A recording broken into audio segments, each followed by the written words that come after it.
All right, welcome to the 10-minute video that I create every morning before I leave for work. This is a much larger topic, and please don't take this as me wanting to become a communist or, we're all card-carrying socialists, right? I mean, at heart. So, with that said, I asked ChatGPT this morning: is money truly the root of all evil?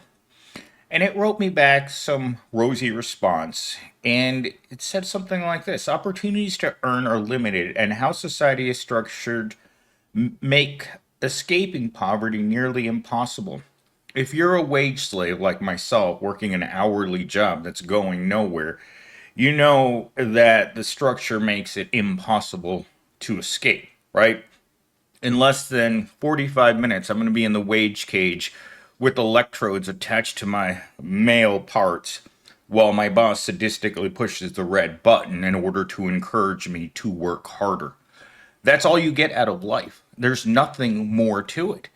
And understanding the limitations of life and poverty and the fact that you'll never be rich, regardless of how much hourly work you do, you really reach a point where you have to start looking for something else. And that something else might look like a moneyless society. The problem with money and inequality. So, this is what it wrote: money based systems create a clear divide between the wealthy and the poor, reinforcing inequality. A moneyless society, the idea that resources would be distributed based on need rather than purchasing power, eliminate poverty and reduce exploitation. Reduce exploitation. I'm all for that. I don't like being exploited every day. The last thing I want to do is wake up at an ungodly hour and rub my rear and know that some unholy thing is going to happen to me in just a couple of hours. And then Fleece shows up and tells me it's going to be the hard way yet again. For the rest of my life, Fleece is going to be showing up in the dark hallway, letting me know that this is the cost of hourly work, and I don't like it. So, this would require a massive shift away from individual wealth towards a collective well being. We all know that that shift is never going to happen because the people who have the power to exploit are rich people. Rich people run the government, they run the corporations. They're the people that make sure that Fleece gets his blue pills every single morning so he can get all of us, preferably at once, simultaneously taking the proletariat from behind and not giving you a kiss at the end. But that's life. And there is no way around a society that worships financial success and demonizes anyone that's not rich. We all go to our pathetic minimum wage jobs every day and we get practically nothing out of it. The only joy that we get is leaving work every day. When your boss understands that the only thing that makes you happy at work every day is when you get to leave work. I'm not sure why that went off.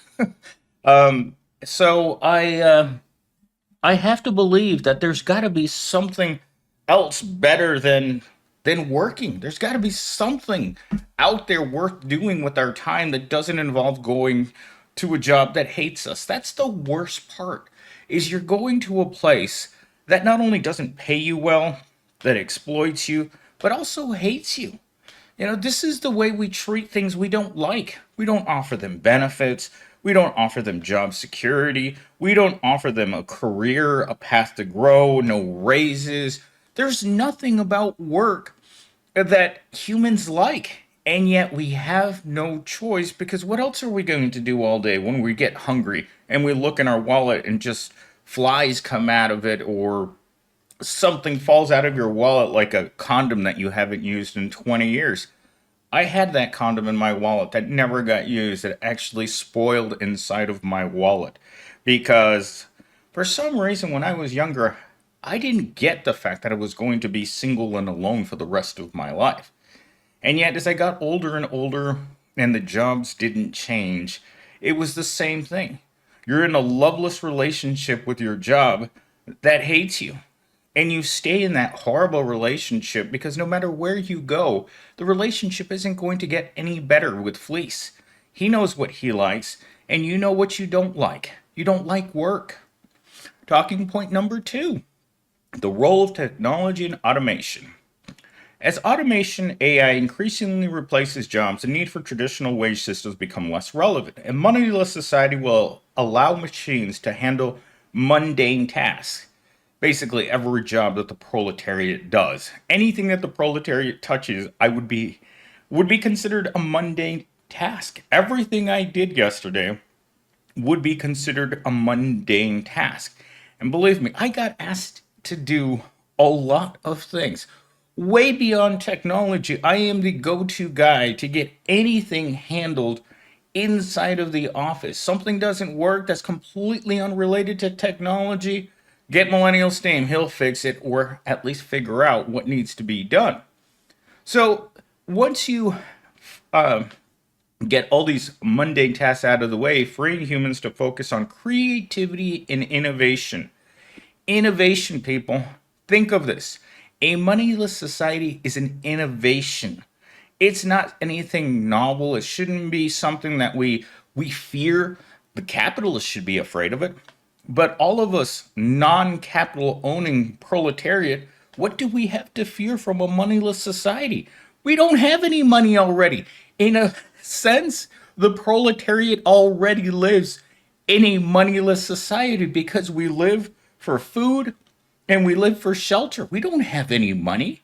We're not going to lose our McMansions. We're not going to lose all of our stock. We're not going to lose our corporations. Hell, we're not even going to lose a relationship we have with Susie Rottencrotch. Innovation requires that you think outside of the box and that you stop bending over every time Felice gives you that raunchy look. It's like we have to stop and think about something else, innovate towards something else because we're not getting rich in this money full society because all the money is with the 1%. The 99% already living in a moneyless society have nothing to fear from moving to an innovative moneyless society because it would just free us up to do things.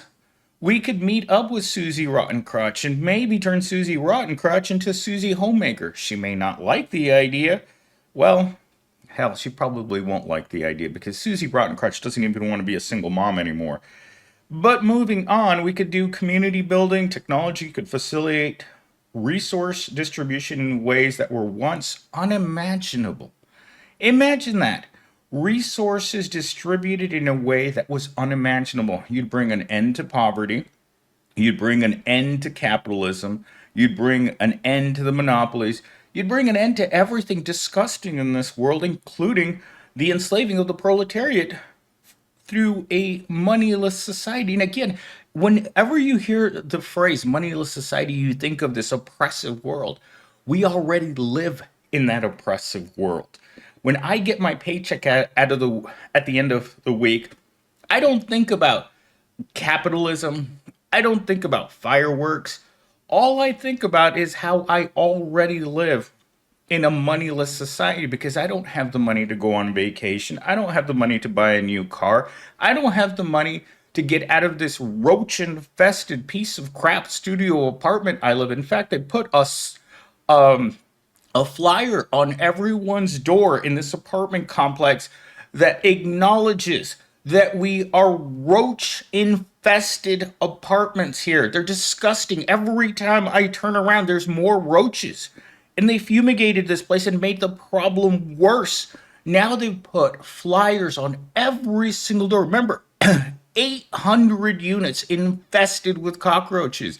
And cockroaches are a great analogy for the proletariat because that's the way rich people think about us. That's why they allow us to live in this roach infested place while jacking up the rent 50, 60, 70%. And then telling you if you can find better affordable housing, go live there. Because in this society, you poor proletariat have to live where we tell you can afford to live. You can't afford to live anywhere new or nice. And in a sense, what are we doing?